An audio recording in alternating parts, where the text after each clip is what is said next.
بسبب الهجمات التركية على مدينة سريكاني. تأسس قامت الإدارة الذاتية ببناء مخيم واشوكاني ب 24/10/2019. طبعا أول سؤال بيسألونا إياه هو النازحين مقسمين على 2350 عائلة. في عنا تقريبا بما يقارب ل 400 عائلة بدون خيم. هي الخيم الموجودة حاليا بالمخيم هي بحاجة للصيانة، بحاجة للتبديل، لأنها أصبحت كثير قديمة وما عم تحميه لا من حر الصيف ولا من برد الشتاء.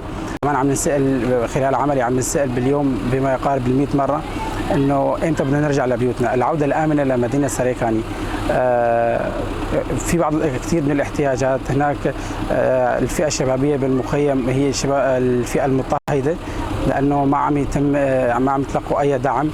حابين يكونوا عضو فعال بالمجتمع من خلال إقامة ملعب، المشاركة بدورهم ضمن المخيم.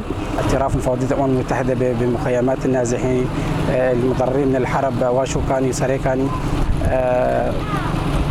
وبطلب منهم لدعم المخيم من خلال تأمين بعض المستلزمات اللي من حق أي نازح: التعليم، إقامة مشاريع منتجة.